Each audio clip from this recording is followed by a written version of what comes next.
আপনি নামাজ পড়লেন, রোজা রাখলেন, হজ করলেন, যাকাত দিলেন, আল্লাহর বেশি বেশি ইবাদত করলেন, কিন্তু দেখা গেল আপনার ঘরের মধ্যে আপনার মা, আপনি আপনার মারে বাদ দিছেন না, আপনার আব্বারে খানা দিছেন না। আপনার আব্বা মা আল্লাহর আসমানের দিকে তাকে কইছে, আল্লাহ আমার সন্তান দিয়ে আমারে খাবার দেন, আমি কারে পেটের মধ্যে ধারণ করলাম। ও আল্লাহ, এমন সন্তান দিয়ে আমার কোনো লাভ নাই। আপনি আল্লাহ তার উপরে আপনার খোদাই গজব নাজিল করেন। আবার অনেক মারা মনে করে মা যদি বদদুয়া দেয় আল্লাহ বদদুয়া কবুল করবে, বদদুয়া দেয় না, কিন্তু মনে মনে কষ্ট লালন করে। আল্লাহর হাবিব বলেন, আম্মা আব্বা যদি মনের মধ্যে উফি ওয়ালা তানহারহুমা, একটা উফ শব্দ করে তোমার সামনে, তোমার কোনো কথার কারণে আম্মা আব্বা কষ্ট পায়, যুবক মুরব্বী বাবারা, আল্লাহর নবী কয় তোমার ঠিকানা হবে জাহান্নাম। ইয়া রাসূলুল্লাহ, ইয়া হাবিবাল্লাহ, কেন? এবার আল্লাহর নবী তিরমিজি শরীফের হাদিসের মধ্যে বলতেছেন, সাখাতুর রব্বি ফি সাখাতিল ওয়ালিদি, আম্মা আব্বার অসন্তুষ্টিতে আমার আল্লাহ অসন্তুষ্টি হয়ে যায়। আল্লাহ অসন্তুষ্টি হইলে কামাই রুজির বরকত কমে যায়। আল্লাহ অসন্তুষ্টি হইলে বিপদ আপদ বেড়ে যায়। আল্লাহ অসন্তুষ্টি হইলে তোমার সংসারের মধ্যে অভাব অনটন দেখা দেয়। আল্লাহ অসন্তুষ্টি হইলে তোমার দুনিয়াতে বিপদ আপদের কোনো শেষ থাকে না। কিন্তু নবী আমার হাদিস শরীফের প্রথম দিকে বলতেছেন, রিদার রব্বি ফি রিদাল ওয়ালিদি, আম্মা আব্বার সন্তুষ্টিতে আমার আল্লাহ সন্তুষ্ট হয়ে যায়। ইয়া রাসূলুল্লাহ, ইয়া হাবিবাল্লাহ, নবী নবী নবী গো, আপনার কাছে জানতে চাই, আমার আল্লাহ পাক নাকি মা বাবার সন্তুষ্টির কারণে সন্তুষ্ট হয়ে যায়? নবী গো, আপনি বলেন আমার আল্লাহ কি কারণে সন্তুষ্ট হয়ে আপনি জানায়া দেন। আমার নবী জানায়া দিচ্ছেন, যদি তোমার আম্মা আব্বা তোমার কোনো কাজে কর্মে খুশি হয়ে যায়, আরে 1000 টাকার কাপড় না 5 টাকার পান দিলে আম্মা খুশি হয়ে যায়। আরে 1 লক্ষ টাকার বাড়ি গাড়ি না, আম্মা আব্বারে ঘরে নিয়ে মাত্র 300 টাকার একটা লুঙ্গি আব্বারে দিলে আব্বা খুশি হয়ে যায়। আরে হাঁসের গোস্ত গরুর গোস্ত নয়, আব্বারে জুদা না কইরা 3 বেলা আব্বারে আম্মারে খাবারের জন্য ডাক দেওয়ার কারণে আব্বা আম্মা খুশি হয়ে যায়। এ যুবক,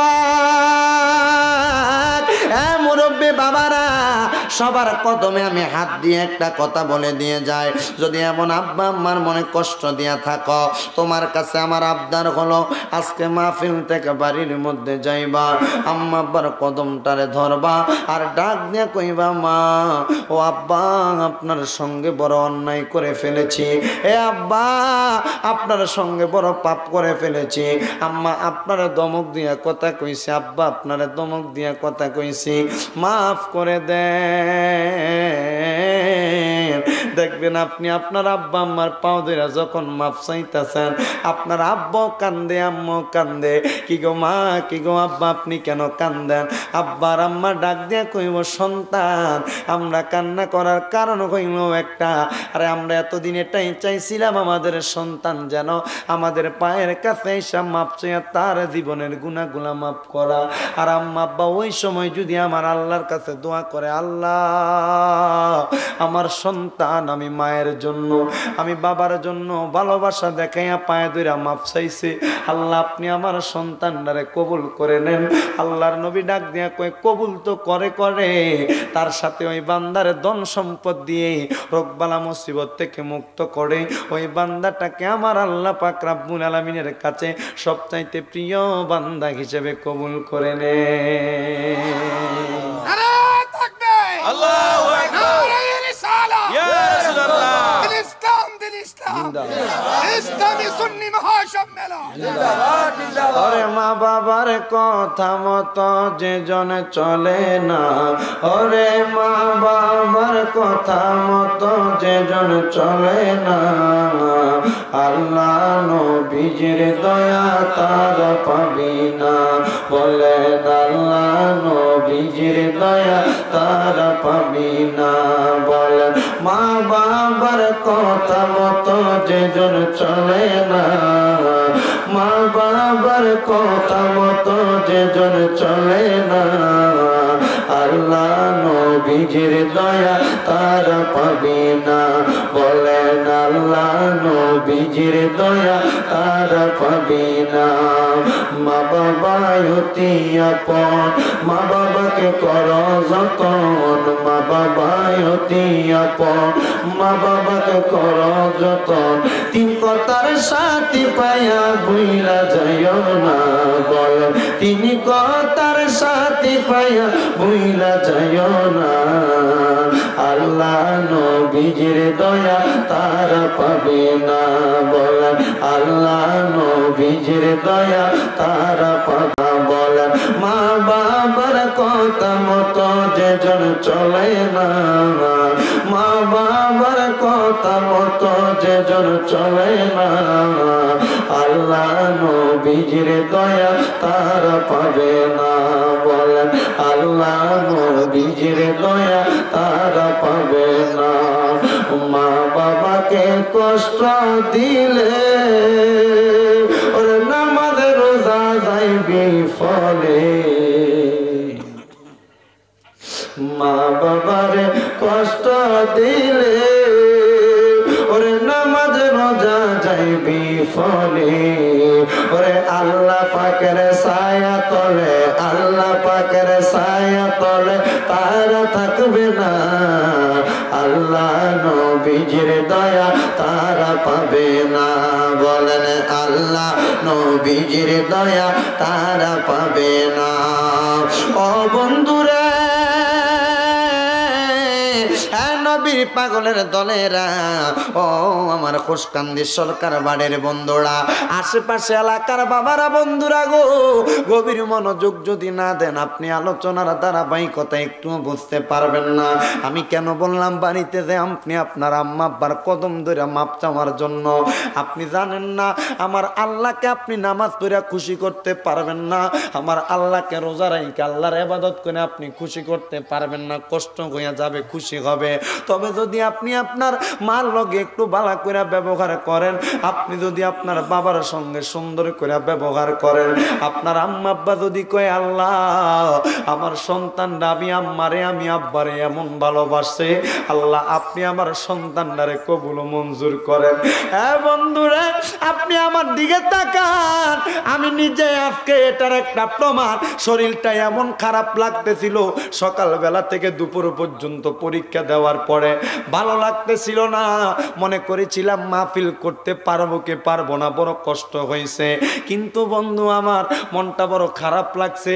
তবু দেখি দুপুরবেলা আমার আব্বা আমার মসজিদের রুমে আইসা দাঁড়ায় রয়েছে, আব্বার চেহারাটা দেখা 50% সুস্থ হয়ে গেছি। সন্ধ্যার মধ্যে আরো একটু খারাপ লাগতেছে, শরীরটা বড় নরমাল মনে হচ্ছে, মনটা ভালো লাগতেছে না। আম্মারে দেখার লাগে বাড়ি চলে গেছি, যা দেখছি রে আম্মা জানটা ঘরের দরজার কাছে তাইকা রাস্তার কাছে আইসা দাঁড়ায় রইছে, ফুটাইব দেখবো। আম্মাটারে দেখছি দেখে আমার যে মাদ্রাসাটারে দেখার লেগে গেছি, আব্বা যে ওই জায়গায় দাঁড়াইয়া রইছে।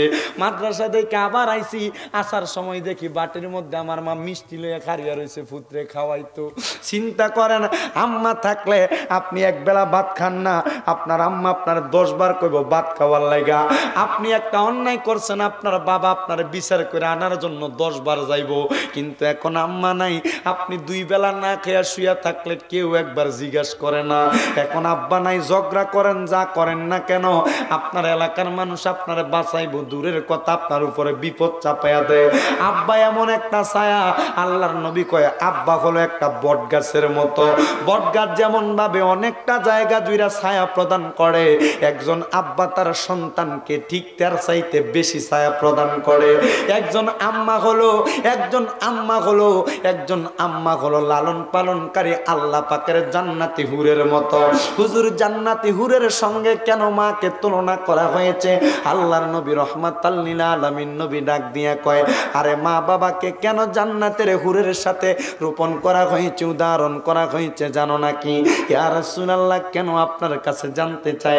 আমার নবী কয় আম্মা তোমার ছোটবেলা থেকে এখনো পর্যন্ত এমন ভাবে কষ্ট করে লালন পালন লালন করে।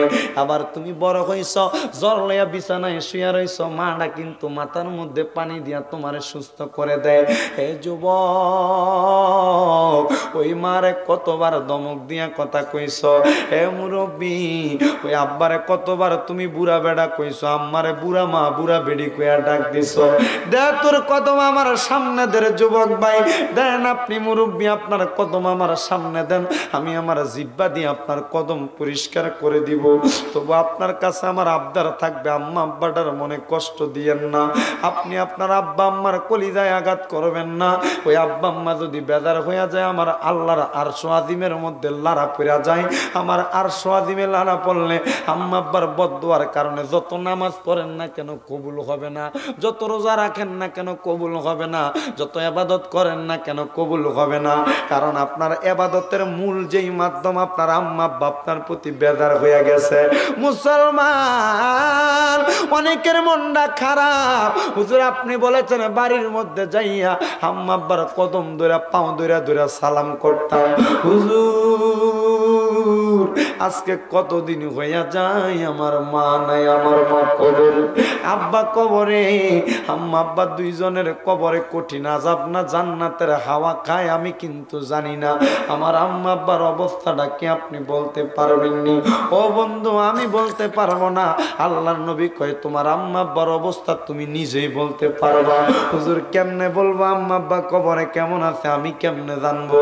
আল্লাহর নবী কয় যদি তুমি নামাজি হও, যদি তুমি ইবাদতকারী হও, যদি তুমি আল্লাহ এবং রাসূল ওয়ালা হও, তুমি যখন নামাজ পড়বা, নামাজের পরে একটা সিজদা দিবা, মুরাকাবা করবা, চোখটা বন্ধ করবা, দুনিয়ার মায়া মোহাব্বত ছাইরা দিবা, আল্লাহর কাবা ঘর স্মরণ করার চেষ্টা করবা।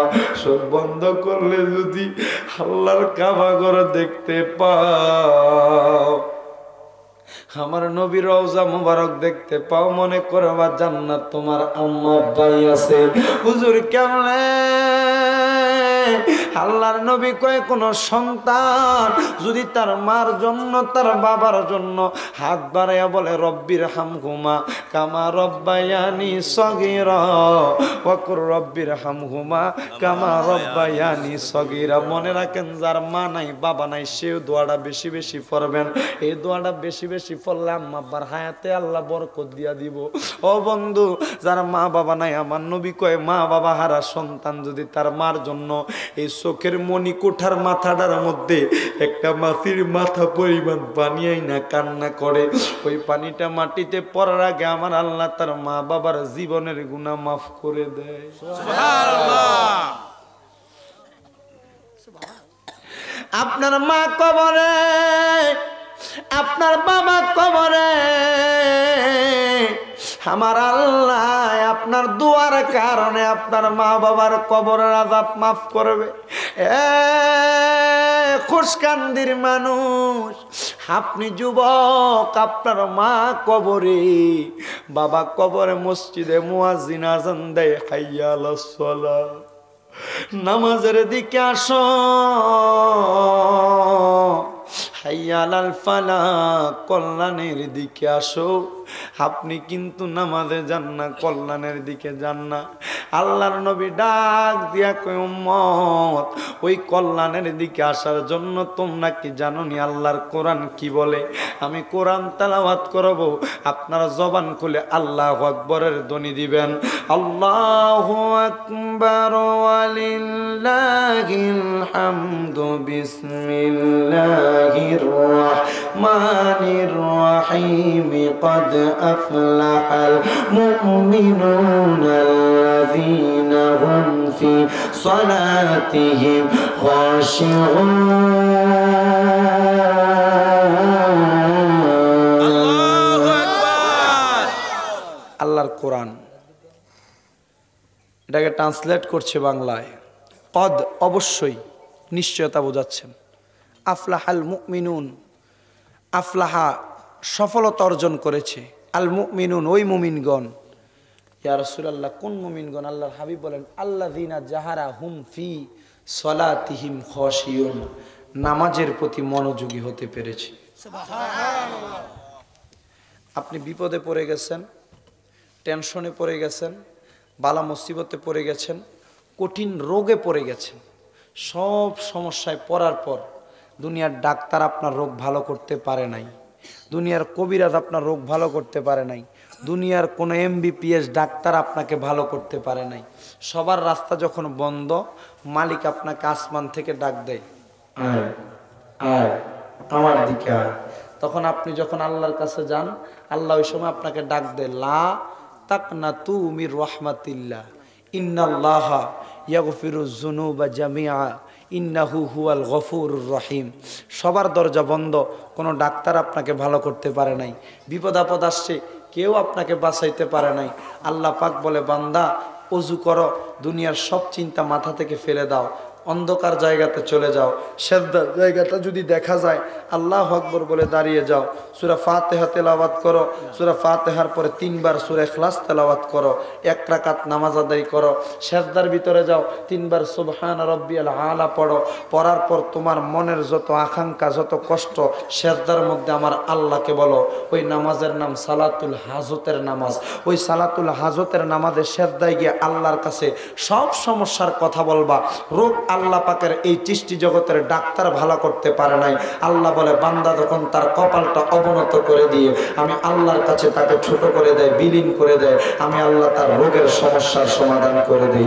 বান্দা বিপদে পড়েছ, কেউ তোমাকে বাঁচাইতে পারে নাই, নামাজের মসলাটা বিছায়া আল্লাহর কাছে বলো, ও আল্লাহ আপনি রহিম, ও আল্লাহ আপনি রহমান, ও আল্লাহ আপনি গাফফার, ও আল্লাহ আপনি সাত্তার, ও আল্লাহ আপনি কাহ্হার, ও আল্লাহ আপনি রউফুর রহিম, ও আল্লাহ আপনি রব্বুল আলামিন। কেউ আমাকে বাঁচাইতে পারে নাই। আল্লাহ আপনাকে একটা সেজদা দিয়ে আমি বলেছি সুবহান রাব্বিয়াল আলা, সুবহান রাব্বিয়াল আলা, আপনি সবচাইতে বড়, সকল প্রশংসা আপনার। আল্লাহ কেউ আমাকে বাঁচাইতে পারে নাই, আপনি আমাকে উদ্ধার করেন। আল্লাহ বলেন, ইন্নাল্লাহা আলা কুল্লি শাইইন কাদির, আমি আল্লাহ নিশ্চয়, আমি আল্লাহ সকল ক্ষমতার মালিক, সর্বশক্তিমান। আমার বান্দা যখন সেজদার মধ্যে অবনত হয়ে আমি আল্লাহর কাছে তার সমস্যার সমাধান চাই, বান্দা একবার আমাকে ডাক দেয়, আমি আল্লাহ 10 বার তার সমস্যার সমাধান করে দিই। আরো জবান খুলে বলেন না সুবহানাল্লাহ। এই জন্য মনে রাখতে হবে, আপনার সমস্যার সমাধান করে দিবেন কে? আল্লাহ। জোরে বলেন কে? আল্লাহ। শুধু আপনাকে চাইতে জানতে হবে। কি করতে হবে? চাইতে জানতে হবে। আমরা তো চাইতে জানি না। আপনি মুনাজাত করেন, হাত দিয়েছেন আল্লাহুম্মা আমিন, ডাইনে তাকান একবার, বামে তাকান একবার, আসমানে তাকান একবার, বন্ধু বান্ধব থাকলে লগে গুতা মারেন একটা, ঠিক না ভাই? ঠিক কথা বলেন না, ঠিক কিনা? আপনি এটা করতেছেন, মুনাজাতের খুশুসিয়ত এটা নয়। আল্লাহর হাবিব বলেন মুনাজাত 3 ভাবে করা যায়। কয় ভাবে? কথা বলেন, কয় ভাবে? শিখেন, একটু বোঝেন। আমার থেকে শিখার কিছু নাই, আমি ছোট মানুষ হতে পারি। আজকে আমার যখন আমি ফাজেলের পরীক্ষা দিই, আমার হাদিস প্রশ্ন আসছে 7টা থেকে 5টা প্রশ্ন, 4টা প্রশ্ন লিখতে হবে, 4টা হাদিসের অনুবাদ, 6টা প্রশ্নের 3 4 12টা প্রশ্নের উত্তর। এগুলা লেখার পর উসুলুল হাদিসের মধ্যে আবার 2টা প্রশ্ন, আবার টিকার মধ্যে আছে এখানে 5টা প্রশ্ন, এগুলা লিখতে হবে। ওই জায়গার ভিতরে একটা প্রশ্নের উত্তর দিলাম খুব সুন্দরভাবে, মানুষ কেন সিয়াম পালন করে, রোজা আদায় করে?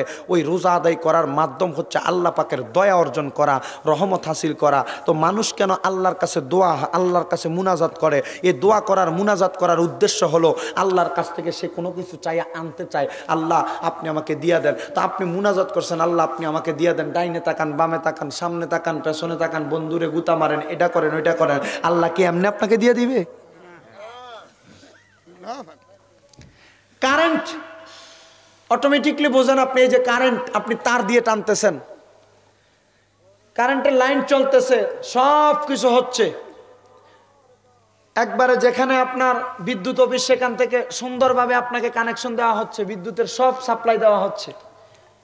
মনে করেন আমি আপনাদের এলাকার সবচেয়ে নিকৃষ্ট লোক, একটা প্লাস নিয়ে যাইয়া একটা তারের একটু কাইটা দিছি, কারেন্ট কি বাঞ্ছারামপুর বাজার থেকে এখানে আর আসবে কেন?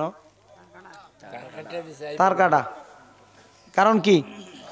আপনি তো হাজার হাজার দোয়া করেন, আপনি চিন্তা করেন আপনার বয়স 30 35 25 26 27 28 হয়ে গেছে, আপনি আপনার জীবনে কত মুনাজাত করছেন, একটা মুনাজাত কবুল হয় নাই। কারণ কি জানেন? আপনার মুনাজাতের তার কাটা। কথা বুঝতে পারছেন? মা বোন আছেন পর্দার আড়ালে, তাদের মনে কষ্ট বেশি, তার মনে চাহিদা বেশি, আল্লাহ পাক তাদের দোয়া কবুল করে কম। কেন জানেন? কারণ তাদের দোয়া কবুল করার কম করার কারণ হচ্ছে 1 নাম্বার তারা স্বামীর অবাধ্য, 2 নাম্বারকে কষ্ট দেয়, 3 নাম্বার তারা বেপরদায় চলে, 4 নাম্বার হারাম খাবার না হালাল খাবার বাছাই করে খায় না। আমার আগামী বছর দাওয়াত দনের কথা কইলে চাউলের লেগে গেলে তার কাছে কব এ বক্তা দাওয়াত দিতে আমরারে কইয়া দেই তো যা। সভাপতি সাহেব কথা বুঝতে পারছেন তো কথা? আম্মা আমি আপনার ছেলের মতো, আমার মার বয়স বেশি না, আমি যদি বাপের বড় ফুত হই তাহলে আমার বয়স যদি 21 রানিং 22-এ ফোর্স আজকে আমার জন্মদিন আর কি, বুঝছেন না? আজকে আমার 22-এ ফোর্সে, কথা বুঝতে পারছে? 22-এ পড়লো, আমার বয়স যদি 22, আমার আব্বা আমার বয়সটা কি? আমি আপনার মা সন্তানের মতো। চিন্তা করে দেখেন, আমার স্বামী যদি আপনার সন্তানের মতো বয়স যদি হয়, তাহলে আমি আপনাকে একটা কথা বলে যাব, আপনি এটাকে খারাপভাবে নেবেন না। মা, আপনার দোয়া কবুল হওয়ার জন্য আপনাকে 4টা কাজ করা লাগবে। কয়টা কাজ? আরো ধরে কয়টা কাজ? 1 নাম্বার আল্লাহর ইবাদত, 2 নাম্বার পর্দা, 3 নাম্বার শ্বশুর শাশুড়ি খেদমত, 4 নাম্বার স্বামীর অবাধ্য হওয়া যাবে না। আপনি যা দোয়া করবেন আল্লাহ কবুল করবে। আপনি মুনাজাত করেন যে আপনি যে বারবার দোয়া করতেছেন, আপনার তো তার কাটা, আপনার মুনাজাত কবুল হবে কিভাবে? হাত দেন মুনাজাত, আল্লাহুম্মা আমিন, মটকা ফুটান, মটকা ফুটা হাতে, ঠিক না ভাই? ঠিক না? মুনাজাত করার 3টা পদ্ধতি। কয়টা? 1 নাম্বার, বান্দা মুনাজাতে যখন হাত তুলবে, বান্দার হাতের এই তালুগুলো আসমানের দিকে হয়ে যাবে। সুবহানাল্লাহ। আপনি মুনাজাত দেন, ঠিক না? আপনার হাতগুলো হবে আসমানের দিকে। হাতগুলো আসমানের দিকে হওয়ার পর বান্দার এই বুক বরাবর হাত থাকবে। আমরা হাত দিয়ে আনে ফিরে থাকে মুনাজাতের সময়। আর যদি মাহফিলে তাবারুক থাকতে পারে, এ তাবারুকের লেগে কোনো মাত্রা তোলে, আর পরে তাবারুক লেগে আপনি বয়ে থাকে। আর যদি বেশি চালাক হয় তাহলে 1 হাত লুকে 1 হাত ধরে রাখে, সাইডের দিকে সাইড যদি নাই তাহলে দেন আরেকটা লোক। মুনাজাতের 3টা নিয়মের সর্বপ্রথম নিয়মের সাইড যেটা, সর্বপ্রথম পদ্ধতি যেটা, সর্বপ্রথম আপনার মুনাজাত করার যে নিয়ম, সেটা হচ্ছে আল্লাহুম্মা আমিন। এই হাতের তালুগুলো হবে আসমানের দিকে। প্রথম নিয়ম হচ্ছে আপনার বুক বরাবর আপনার হাত থাকবে। যদি তাও না হয় আপনার চেহারা বরাবর হাত হবে। যদি তাও না হয় আল্লাহর কাছে আরো ছোট হতে মন চায়, আপনার হাতগুলো আল্লাহর আসমানের দিকে চলে যাবে। আল্লাহ বলে বান্দা যা চাইবে তাই পাইবে, শুধু লাইনটা কাটা না হইলে চলবো। আপনি কি মনে করেছেন আপনার দাম কত আপনি নিজে জানেন? আপনি মনে করেন আপনি রিক্সা চালান, খেতে খামারে কাজ করেন, আপনার কোনো দাম নাই। এলাকার মধ্যে যে ব্যক্তি লাখ লাখ কোটি কোটি টাকা, এক কথায় বোঝেন না, আমাদের সভাপতি সাহেব কি জান্নাত এন্টারপ্রাইজের মালিক গোপালদি বাজারের, তো ওনার টাকা পয়সা আছে, ওনার দাম বেশি, আপনি রিক্সার ড্রাইভার, আপনার দাম নাই, এমন কোনো কিছু নেই। ওনার যেমন দাম আছে আপনারও তেমন দাম আছে, কারণ আপনি হচ্ছেন ইনসান, উনিও ইনসান। আপনার মধ্যে টাকা পয়সার কমতি থাকতে পারে, কিন্তু মানুষত্বের কোনো কমতি নাই। কথা বলেন না কেন? ঠিক আছে। আল্লাহ আমাদের সভাপতি সাহেব রে, প্রধান অতিথি, বিশেষ অতিথি, তাদেরকে যে মনুষ্যত্ব দিচ্ছেন, আমি গুণাগারে যে মনুষ্যত্ব দিচ্ছেন, আপনি রিক্সার ড্রাইভার, সিএনজি ড্রাইভার, খেতে খামারে কাজ করেন, আপনি বাড়ির মধ্যে কৃষি কাজ করেন, আপনাকে ঠিক সেম মনুষ্যত্ব দিয়েছেন। আপনি চাইতে জানেন না বিদে আপনি পান না। হুজুর আমাকে আল্লাহ কম সম্পদ দিয়েছেন, ওনাকে বেশি দিয়েছেন কেন? আপনার মনে এই প্রশ্ন জায়গা থাকে বিদে আল্লাহ আপনাকে ধন দেয় নাই। সকল আশা আকাঙ্ক্ষা বাদ দিবেন, আল্লাহর কাছে 5 ওয়াক্ত নামাজ পড়বেন, আল্লাহকে সেজদায় পড়ে বারবার ডাকবেন। আল্লাহ বলবে বান্দা তুমি আমার কাছে সম্পদ চাওয়া লাগবে না, বান্দা শুধু আমি আল্লাহকে সুবহান রাব্বিয়াল আলা বলে ডাক দিবে, আমি আল্লাহ সম্পদ দ্বারা ভরপুর করে দিব। বলেন সুবহানাল্লাহ। তাহলে দিতে পারে একজন, তিনি কে? আল্লাহ দিতে পারেন। গভীর মনোযোগ দিবেন রে বন্ধুরা আমার। আল্লাহ পাকের একজন ওলি ছিলেন ইমাম গাজ্জালী রহমাতুল্লাহি আলাইহির জামানায়। ওই গাজ্জালী রহমাতুল্লাহি আলাইহির জামানায় আল্লাহ পাকের একজন বন্ধু ছিলেন, একজনের নাম হলো হযরতে বিশরে হাফি রহমাতুল্লাহ আলাইহি। নাম কি? হযরতে বিশরে হাফি রহমাতুল্লাহ আলাইহি। ওই হযরতে বিশরে হাফি রহমাতুল্লাহি আলাইহির জামানার মধ্যে একটা আল্লাহ পাকের বান্দা ছিল, এটা একটু পাগল টাইপের বান্দা। কি টাইপের? একটু পাগল টাইপের বান্দা। ওই বান্দাটা আর একটু পেটে ব্যথা হওয়ার পর সারা এলাকার মধ্যে একটা খবর হয়ে গেছে, আমাদের এলাকায় একজন আল্লাহর ওলি আছে, যিনার নাম হইল হযরতে বিশরে হাফি রহমাতুল্লাহি আলাইহি। ওই বিশরে হাফি যেই জায়গার মধ্যে ইন্তেকাল করেছে, তার কবরে শুয়ে গেছে। কোনো মানুষ যদি তার ওই জায়গার মধ্যে যে আল্লাহর কাছে দোয়া করে, আল্লাহ আপনার বন্ধু হযরতে বিশরে হাফির ওসিলায় আমার পেটের ব্যথা, আমার কানের ব্যথা, মাথার ব্যথা, সমস্যা সমাধান করে দেন। আমার আল্লাহ নাকি ওই আল্লাহ পাকের বন্ধুর দোয়ার কারণে আল্লাহ তার দোয়া কবুল করে নেয়। ওই পাগলটা ইসলাম প্রিয়, কোরআনও পড়তে পারে, নামাজও পড়তে পারে। এলাকার কোনো মানুষের কাছে খবর পাইছে তার 3 দিন পর্যন্ত পেটে ব্যথা। মানুষ ডাক দিয়া কয়, কত মানুষ আল্লাহর ওলির দরবারের মধ্যে যাইতেছেন আর তার ওয়াবতাগু ইলাইহিল ওয়াসিলা করে আল্লাহর কাছে দোয়া করতেছেন। তুমি কি পারো না 2 রাকাত নামাজ পড়ে ওই আল্লাহর ওলির দরবারের কাছে এবং আল্লাহর কোরআন তেলাওয়াত করে তুমি কি পারো না তার কাছে যাই আল্লাহর কাছে একটু চাইতে? বলে হ্যাঁ পারি। বলে তাইলে যাও না কেন? বন্ধু আমার লোকটা পাগল হইতে পারে, তার কোরআন তেলাওয়াত বড় সুন্দর ছিল। যখন কোরআন তেলাওয়াত করত এলাকার সকল মানুষ তার কোরআন তেলাওয়াত শুনত। বন্ধু আমার, কুশকান্দির বাবারা, সরকার বাড়ির বন্ধুরা, আল্লাহ পাকের বন্ধুটা যখন এমন কথাগুলা শুনলেন, আবার শোনার পর দৌড়াইতে দৌড়াইতে বিষ্ণু হাফির দরবারের মধ্যে গেছে। যা দেখে রে ওই কবরটার মধ্যে তিনি একা একা, কোনো মানুষ নাই। ওই কবরের মধ্যে উনি শুয়ে রইলেন। আল্লাহ পাকের কোনো বান্দা সে জায়গার মধ্যে নাই। এবার ওই পাগলটা তার পেটের মধ্যে ব্যথা, সে যাইয়া হযরতে বিষ্ণু হাফির কবরের সামনে যাইয়া একটু পেছনে মসজিদ আছে, মসজিদে 2 রাকাত নামাজ আদায় করেছে।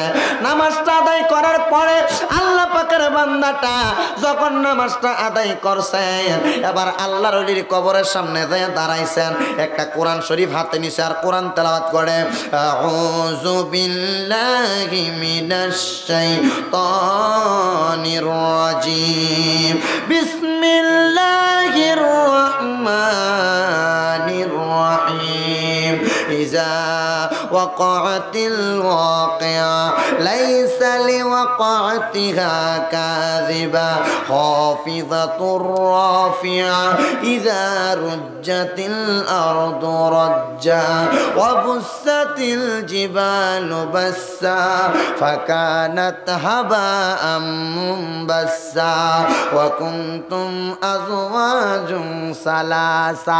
বারবার পড়তেছেন। এবার পড়ার পরে আল্লাহর ওলিটার দরবারের কাছে দাঁড়ায় দোয়া করে, আল্লাহ আপনার বন্ধুর দরবারের কাছে আসলাম, নামাজ পড়লাম 2 রাকাত এবং কোরআন তেলাওয়াত করলাম। আল্লাহ আপনি যদি আপনার বন্ধুটাকে ভালোবাসা থাকেন, আপনি আপনার বন্ধুর উসিলায় আমার এই পেটের ব্যথা ভালো করে দেন। আল্লাহুম্মা আমিন বলে মুনাজাত শেষ করছে। বন্ধুরে ওই পাগলাটা যখন কোরআন তেলাওয়াত করে যখন মুনাজাত করলেন, পাগলার পেটের ব্যথা ছিল 50%, কোরআন তেলাওয়াত করার পরে মুনাজাত করার পরে আল্লাহ বাড়াইয়া দিছে আরো 40%, মোট হয়েছে 90%। ডাক দেখ আল্লাহর এটা বুকে, এটা বালা হলি না, কি হলি না, এটা বালা হলি না। আরে মনে করছিলাম ওনার দরবারের কাছে এসে দোয়া করলে আল্লাহ দোয়া কবুল করে। এবার আল্লাহর বান্দা কই ঠিক আছে আরেকটা চান্স লইয়া দেখি। এবার পাগলাটা ওই জায়গার মধ্যে যাইয়া আবার 2 রাকাত নামাজ আদায় করেছেন, আবার আল্লাহর কোরআন তেলাওয়াত করেছেন। কোরআন তেলাওয়াত করার পরে ওই পাগলাটা এত বেশি করে কোরআন তেলাওয়াত করেছেন, আমার আল্লাহ যেন তার এই পেটের ব্যথা ভালো করে দেয়। বারবার কোরআন তেলাওয়াত করতেছেন। বন্ধু আমার গভীর মনোযোগ দিবেন। আল্লাহ পাকের বান্দাটা যখন বারবার কোরআন তেলাওয়াত করতেছেন, এবার আল্লাহর কাছে মুনাজাত করে দোয়া করতেছেন, আল্লাহ ও আল্লাহ গো মাফ করে দেন, মাফ করে দেন, পেটের সমস্যা আপনার বন্ধু আল্লাহর ওলি বিষ্ণু হাফির ওসিলায় যখন এবার দোয়া করে আমিন বলে মুনাজাত শেষ করলেন, দেখতেছে আগে ছিল 90%, আরো 10% বাইরা পেটের ব্যথা হয়ে গেছে 100%, বালা হইছে না। এবার পাগলা কয় কিরে এলাকার সব মানুষ বলে আল্লাহর ওলির দরবারের কাছে এসে দোয়া করলে আল্লাহ দোয়া কবুল করে। আমি শুধু দোয়া করছি না, নামাজও পড়ছি 2 রাকাত, আমি শুধু নামাজ পড়ছি না, কোরআন তেলাওয়াত করছি। আমার তো আল্লাহর ওলিটা কোনো কিছু দিতে পারে নাই। আরে আল্লাহর ওলি তো দেয় না, দেয় তো আমার আল্লাহ। উসিলা হইল আল্লাহর ওলিগণ, আল্লাহর ওলির উসিলা দিয়া আপনি যদি আল্লাহর কাছে দোয়া করেন, আল্লাহ আপনাদের এলাকার সবচাইতে বড় একজন আল্লাহর ওলির নাম নিবেন। আল্লাহ উনি এলাকার সবচেয়ে বড় আল্লাহর ওলি ছিলেন, আপনার বন্ধু ছিলেন, ইবাদতকারী ছিলেন। আল্লাহ তার উসিলায় আপনি আমারে মাফ করে দেন। আপনারা বলেন আল্লাহ মাফ করে কি করে না? দিতে পারে আল্লাহ। ও বন্ধু আমার দুইবার চাওয়ার পরে যখন দিছে না, কোরআন তেলাওয়াত কয় চাইলেই বলে দেয়, কিন্তু আমি চাইছি এমন চাওয়া চাইছি না, চাওয়ার মতো চাইছি। ভিক্ষুক আপনার কাছে ভিক্ষা চাইতেছে, আল্লাহর হস্তে ভিক্ষা দেন, আপনি কোন মাফ করেন, আবার কয় আল্লাহর হস্তে ভিক্ষা দেন, এই মাফ করো, আল্লাহর হস্তে ভিক্ষা দেন। এবার আর দমক দেন না। 3বার 4বার চাওয়ার পরে মনটা নরম হয়ে যায়, না দিতে মন চাইলেও 100 টাকার নোট ভাঙে ভিক্ষুককে কিন্তু ভিক্ষা দেন আপনি, দেন কি দেন না? ও বন্ধু আমার, ওই পাগলাটা ওই আল্লাহর অলির মাজারের কাছে যেয়া বলতেছেন, আল্লাহর অলির উসিলায় আপনি আল্লাহ পাক আমার দোয়াটা কবুল করেন নাই। ও আল্লাহ, আপনি যে দোয়া কবুল করেন নাই আমার মনে কোনো কষ্ট নাই, কিন্তু আমি জানি যে এই ব্যক্তি আল্লাহর অলি, তার উসিলা দিয়ে দোয়া করলে দোয়া কবুল হয়ে যায়। উনি তো আল্লাহর অলি না, অলি হইলে তার উসিলা দিয়ে দোয়া করলে দোয়া কবুল হইতো। বিশ্বে হাফি একটা দৌড় মারছে, দৌড় মাইরা জঙ্গলের মধ্য থেকে একটা বাঁশের বেত টান দিয়ে আনছে, একটা বেতাই না ওই কবরটার উপরে 3টা বাড়ি মারছে, ঠাস ঠাস কইরা 3টা বাড়ি মাইরা বিশ্বে হাফি কানতে কানতে বাড়ির দিকে যাইতাছে। বাড়ির দিকে যখন যায়, এবার যাওয়ার সময় হযরতে বিশ্বে হাফি রাস্তা দিয়া কানতে কানতে যায়। হঠাৎ করে দেখতেছেন রাস্তার মধ্যে দিয়া মাথার মধ্যে একটা বড়া বড়া টুপি, একবারে ময়লা টুপি পরা, চিরা রঙে চিরা চিরা একটা কাপড় পরা, যখন একটা লোক আসতেছে, আইসা ডাক দিয়া কয়, এই পাগলা কান্দস কি লাগে, গেছিলি কোথায়? বলে আমি গেছিলাম বিশ্বে হাফির দরবারে আল্লাহর কাছে দোয়া করার জন্য, আল্লাহ যেন বিশ্বে হাফির উসিলায় আমার পেটের সমস্যা সমাধান করে দেয়। আমার আল্লাহ দি করলো না, আমার আল্লাহ দি করলো না। এবার ওই রাস্তার লোকটা, যেই ব্যক্তির চিরা ফারা জামা কাপড়, এবার হাতের মধ্যে থেকে একটা বোতল বাহির করছে, নে এই পানিটা বইসা 3বার পান কর। 3বার পানিটা পান করছে। পান করার পরে বন্ধুরা বলে, আবার বলো তোমার পেটের সমস্যা বালা হয়েছে নি? হ্যাঁ বালা হইয়া গেছে। ঠিক আছে মানলাম। বলে তোমার পেটের সমস্যা কেমন ছিল? বলো বড় বেশি ছিল। বলে যখন আমি ওই কবরটার মধ্যে 3টা বাড়ি দিছি, 3টা বাড়ি দেওয়ার পরে আমার পেটের সমস্যা বালা হইয়া গেছে, আপনার পানিটা খাওয়ার পরে আমার পেটের সমস্যা আরো বালা হইয়া গেছে। বলে পাগলা, বালা হয়েছে ঠিক আছে, দা। বলে আপনি এই পানিটা কই পাইলেন? আপনি আমার খাওয়ানোর কারণে আমার পেটের সমস্যার সমাধান হয়ে গেছে। বলে হ্যাঁ, এটা আমি যেখানে পাই না কেন এই পানি তুমি আর পান করতে পারবা না। পাগলা ডাক দিয়ে কয়ে, দাঁড়ান আমারে পানিটা দিয়া যান। আর ওই সিরা জামাওয়ালা লোকটা কয়, সাবধান আমারে তুই আর ধরবি না। কি কয়? সাবধান তুই আমারে আর ধরবি না, আমারে টাচও করবি না। জিজ্ঞাসা করে কেন? বলে বলছি ধরবি না, ধরিস না, সাবধান, ধরলে কিন্তু অবস্থা খারাপ হইব। কেন? আপনি পানি পান করাইছেন, ওই পানিটা আমার আরেকবার প্রয়োজন, আমার পেটের সমস্যা সমাধান হয়ে যাবে, আপনি কি পানিটা দিবেন না? বলে আমারে ধরিস না, তুই চাইলে আমি তোরা আবার পানি খাওয়ামু, তবে আমার গায়ের মধ্যে তুই টাচ করবি না, তুই আজরাইল। কি কইছে? তুই কেন এমন কথা বললেন? বলল তুই পানিটা খাওয়ার পরে ভালো লাগছে নি? ভালো লাগছে। ওই যে আল্লাহর ওলির কবরের সামনে, মাজারের সামনে গেছ, প্রথমবার দোয়া করছ, দোয়া করার পর তোর পেটের ব্যথা বাইরা গেছে। দ্বিতীয়বার দোয়া করছ, কোরআন তেলাওয়াত করছ, তোর পেটের ব্যথা বাইরা গেছে। তৃতীয়বার আর দোয়া করছ না, তুই দিয়ে একটা বেত দিয়া আল্লাহর ওলির কবরটার উপরে, মাজারটার উপরে 3টা বাড়ি মারছ। তুই জানোস নি ব্যথাটা কই লাগছে? বলে কই লাগছে? আল্লাহর ওলিটা গায়ের সিরা জামাটা খুইলা দেখে, কই দেহস না 3টা বাড়ি আমার ফিডের ভিতরে লাগছে। আপনি কে? আপনার পরিচয় কি? বলে আমি আর কেউ না রে, যেই আল্লাহর ওলির মাজারের ভিতরে বাড়ি দিছ, আমি হইলাম সেই আল্লাহর ওলি। আপনি না মারা গেছেন, আপনি কেমনে উইটা আসছেন? বলে না রে না, আল্লাহর ওলিরা মরে না। আল্লাহর কোরআন বলে, ওয়ালা তাকুলু লিমান ইউকতালু ফি সাবিলিল্লাহি আমওয়াত। এই দুনিয়ার মানুষ যারা আল্লাহর রাস্তায় জীবন দিয়ে দেয় তারা মৃত নয়, বাল আহিয়াউন, তারা হচ্ছে জিন্দা। শুধু জিন্দা নয়, যারা আল্লাহর ওলিদেরকে মরা বলে, ওয়ালাকিন লা তাশউরুন, আল্লাহ বলে তারা বোকা, তারা নির্বোধ, তারা জানে না বিদায় আল্লাহর ওলিদেরকে মুদ্দা বলে। কথা বলেন ঠিক না বেঠি?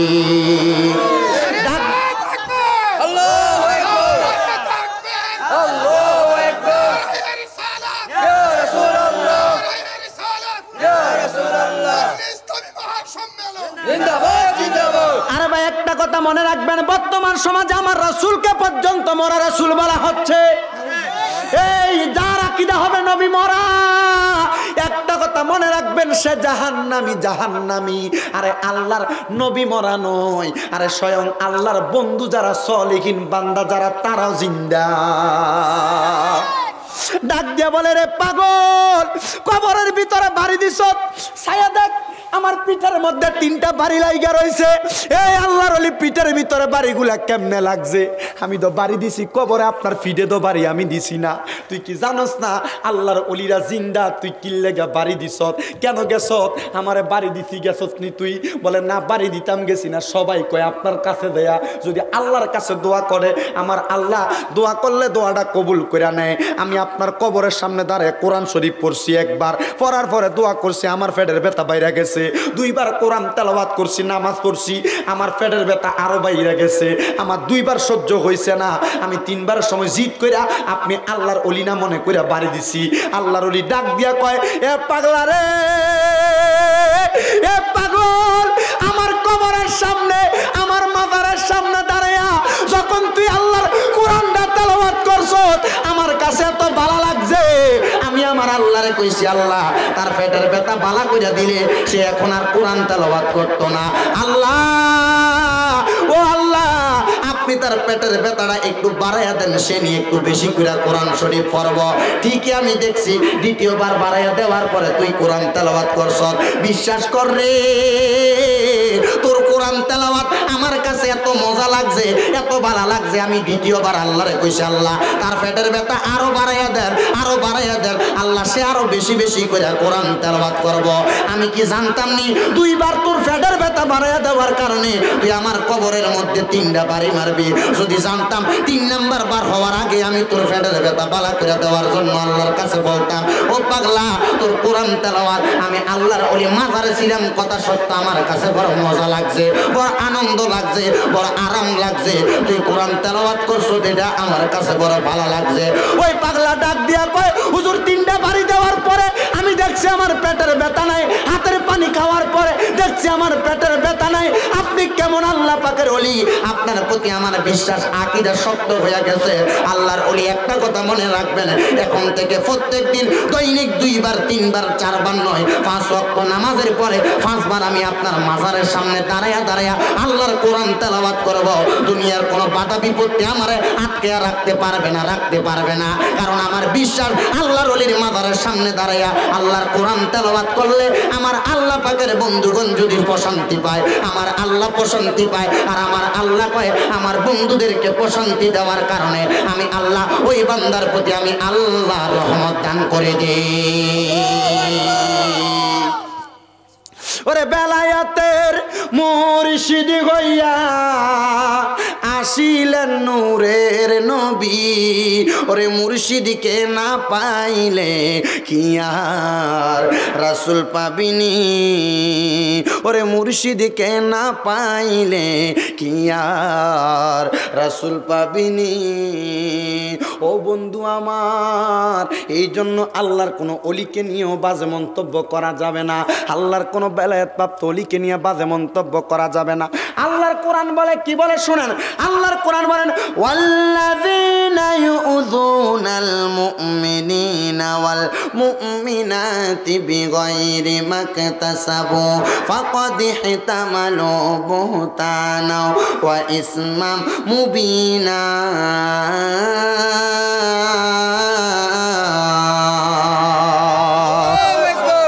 আল্লাহর কোরআন বলে, ওয়াল্লাযীনা, এবং যাহারা, ইউযুনাল মুমিনিনা ওয়াল মুমিনাত, ঈমানদার বান্দা বান্দীদেরকে কষ্ট দেয়, বিগয়রি মাকতাসাবু, কোনো অন্যায় ছাড়া, ফাকাদ ইহতামালু বুহতানা ওয়া ইসমাম মুবিনা, তারা যেন পাপের বোঝা তাদের মাথায় নেয়।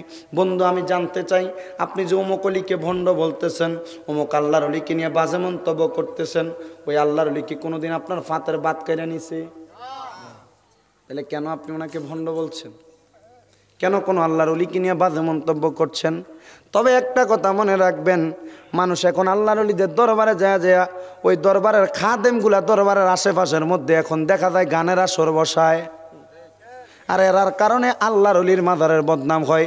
একটা কথা মনে রাখবেন, যারা সঠিক আহলে সুন্নাত ওয়াল জামাতের আকীদার প্রতি প্রবঞ্চিত উঠে রয়েছেন, তারা কোনোদিন আল্লাহর ওলির মাজারে গানের পক্ষে নয়, তারা আল্লাহর ওলির মাজারে কোরআন তেলাওয়াতের পক্ষে, জিয়ারতের পক্ষে। এই জন্য সকল সমস্যা হোক না কেন আল্লাহর ওলিদের ওসিলা দিয়ে দোয়া করবেন, হক্কানি রব্বানি পীর মাশায়েখের কাছে যাবেন, আল্লাহ পাক ওদের ওসিলা আপনাকে মাফ করবে। তবে মা বাবারে ঠিক রাইখা আল্লাহর ওলির কাছে যাইয়েন, আম্মা আব্বার মনে কষ্ট দিয়ে আল্লাহর ওলির কাছে যাইবেন, আল্লাহ সাফাত দাঁত ফালাইয়া দিব। ঠিক না বে ঠিক? আম্মা আব্বার মনে কষ্ট দিয়া ফির চলবে না, আগে আম্মা আব্বারে চালাইতে হবে, তারপরে আল্লাহর ওলি ধরতে হবে। এই জন্য আমি আপনাদেরকে বলবো, আম্মা আব্বার খেদমত, নামাজ রোজা এবং সুন্দরভাবে দোয়া করা, 3 নাম্বার আল্লাহর ওলির সোহবতে থাকলে আপনার জীবনটা পরিবর্তন হয়ে যাবে। ওই জীবন পরিবর্তন করার লক্ষ্যে আসুন আমরা সবাই আমার নবীরে দাঁড়ায়া সালাম দেই, ইয়া নবী